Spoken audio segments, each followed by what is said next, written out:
Salut les enfants, nous voilà avec une nouvelle leçon, cette fois-ci d'orthographe, l'accord du verbe avec son sujet. Donc vous voyez, on a déjà vu le verbe et on a déjà vu aussi le sujet. Donc on sait bien que le verbe, c'est quoi? Le verbe est une action.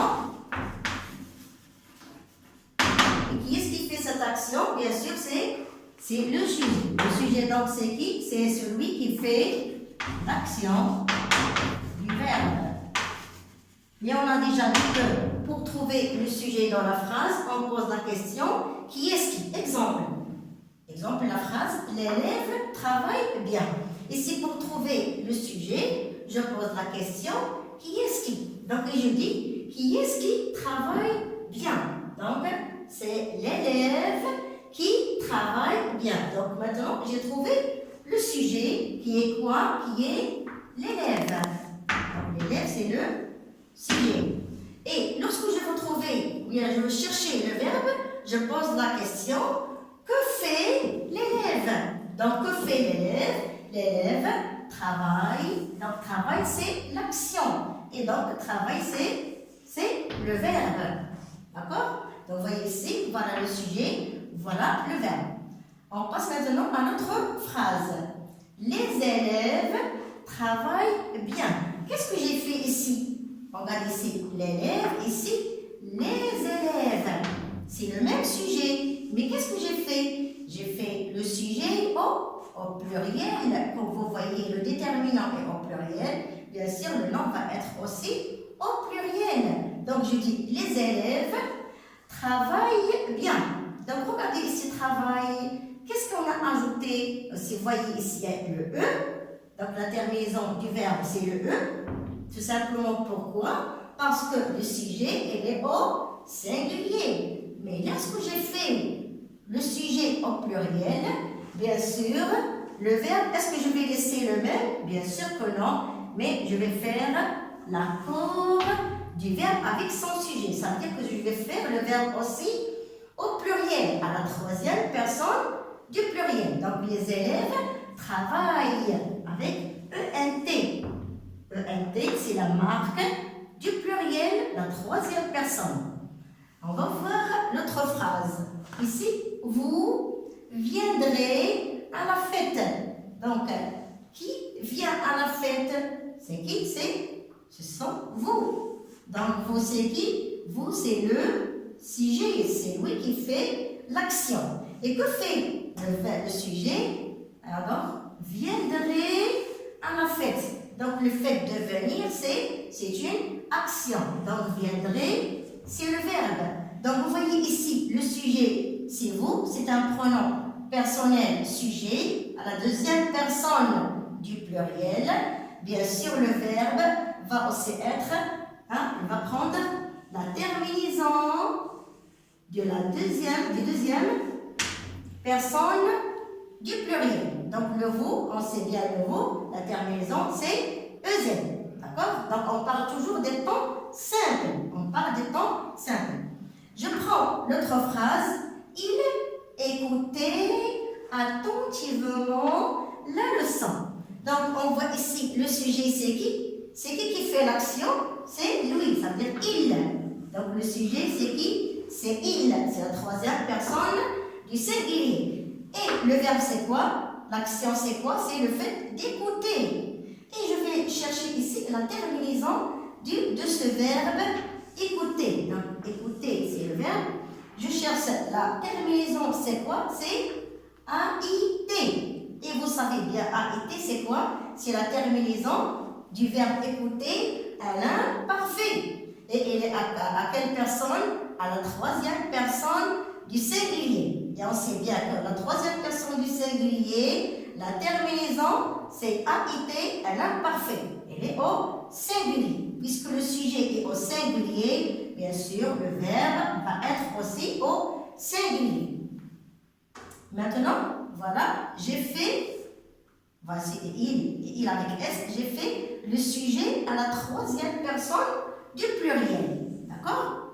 Troisième personne du pluriel. Est-ce que on va laisser le verbe comme ça a été? Bien sûr que non. Mais il va prendre la marque du pluriel. Pourquoi? Parce qu'on sait déjà que AIT ou bien AIELT, hein, c'est la marque de quoi? C'est la marque de la terminaison de l'imparfait. Lorsque je dis il écoutait avec AIT, bien sûr, il avec S, il va prendre la marque du pluriel qui est AIELT. Et je dis, il écoutait attentivement la leçon. Donc, comme vous voyez ici, qu'est-ce qu'on a fait? Le sujet par rapport au verbe. Donc, on a accordé le verbe avec son sujet. C'est ça notre leçon. L'accord du verbe avec son sujet. Ça veut dire que le verbe suit le sujet. S'il est au singulier, le verbe va être au singulier. Si le sujet est au pluriel, le verbe va être aussi au pluriel. Donc ici, l'accord du verbe avec son sujet, ou bien le verbe, il suit son sujet en quoi? En personne, bien sûr en personne et en nombre. Je répète, le verbe suit son sujet en personne, comme vous voyez, et en nombre. S'il est au pluriel, le verbe va être aussi au pluriel. Donc, on va voir un exercice pour mieux comprendre. Donc, on sent maintenant un exercice d'application. Mais le sujet au pluriel. Donc, on a ici des phrases où le sujet est au singulier. On va le mettre au pluriel. Le clown amuse les enfants. On va mettre quoi? Le sujet. Où est le sujet dans cette phrase? Donc, c'est le clown, parce que c'est lui qui fait l'action de amuser les enfants. Donc, ici, le clown, on va le mettre au pluriel. Et on va dire, le devient les, bien sûr. Et clown, qu'est-ce qu'il va prendre? Il va prendre la marque du pluriel, les clowns. Reste ici à savoir pour le verbe. Donc voilà le verbe. Est-ce qu'on va laisser le E au pluriel? Bien sûr que non. On va mettre quoi? On va mettre ENT.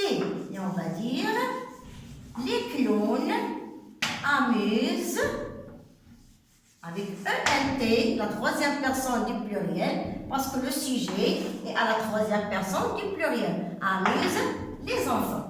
La deuxième phrase, ce jardinier arrose les fleurs. Toujours, qu'est-ce que je fais? Je cherche le sujet et je pose la question, qui est-ce qui arrose les fleurs? Alors, c'est le jardinier. Donc, le jardinier, c'est le sujet. On va le mettre aussi au pluriel. Et le ce, qu'est-ce qu'il devient? Le ce devient, c'est le pluriel. Et jardinier, bien sûr, il va prendre la marque du pluriel. Et je dis, c'est jardinier. C'est jardinier. Voilà la marque du pluriel. Reste maintenant le verbe. Le verbe, est-ce qu'il va changer? Bien sûr, parce qu'on a dit tout à l'heure, le verbe s'accorde avec son sujet en personne et en nombre. Donc ici, arrose va devenir au pluriel. Et qu'est-ce qu'on va ajouter ici? On va ajouter bien sûr le ENT comme d'habitude, les fleurs.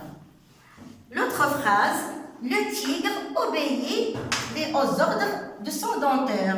Donc, qui est-ce qui obéit à son dompteur? Bien sûr, c'est le tigre. Donc, le tigre, c'est le sujet. Je vais le mettre au pluriel. Et le devient les tigres. On va prendre la marque du pluriel, qui est S, et obéit. Obéir, c'est quoi? C'est le verbe obéir. Et on a déjà fait le verbe obéir, c'est un verbe du deuxième groupe au présent. Donc on dit obéir, j'obéis, tu obéis, il obéit, nous obéissons, vous obéissez, ils obéissent. Donc la troisième personne du pluriel, c'est quoi? C'est obéissent, parce que c'est un verbe du deuxième groupe. On a dit que le verbe s'accorde en quoi? En personne et en nombre. Donc, il va prendre la marque du pluriel qui est ENT. Donc, obéissent à son dompteur. D'accord? Maintenant, on a un deuxième exercice. Alors, vous suivez bien avec moi pour notre exercice.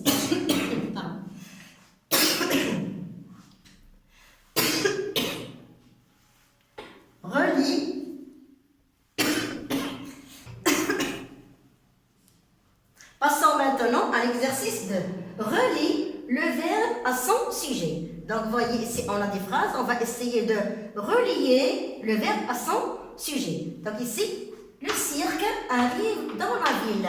Donc, je cherche ici toujours le sujet, c'est quoi? C'est le cirque. Et le verbe, c'est arrive. Donc, celui qui fait l'action, et ça, c'est l'action qui est le verbe. Donc, je vais relier le verbe, voilà, avec son sujet. Voilà, le verbe est relié avec son sujet. Singulier, singulier. Donc, le voisin de mes parents est adorable. Ici, qui est-ce qui est adorable? Est-ce que ce sont les parents ou bien est-ce que c'est le voisin? Bien sûr, c'est quoi? C'est le voisin de mes parents qui est adorable. Vous voyez ici le singulier parce que le sujet est au singulier. Donc, je relie le « est » qui est le verbe « être » présent avec tout ça, c'est le sujet. Le voisin de mes parents est adorable. La dernière phrase, la maman, ce jour-là, chantait. Donc ici, l'action c'est quoi? L'action c'est le fait de chanter. Et je demande, qui est-ce qui chantait? C'est la maman qui chantait. Vous voyez ici? Voilà le verbe, voilà le sujet. Vous voyez ici? Donc ici, quand vous voyez le verbe, il est toujours à côté du sujet, la plupart du temps. Souvent, le verbe à côté du sujet. Ici, j'ai fait cette phrase, le verbe, il est loin de son sujet. C'est ce qu'on va voir dans la deuxième partie de notre leçon d'orthographe. La prochaine fois, on va voir les cas où le sujet peut être loin ou bien il peut être après le verbe. C'est ce qu'on va voir la prochaine fois. Pour le moment, c'est tout pour le moment. Alors, je vous laisse. Au revoir.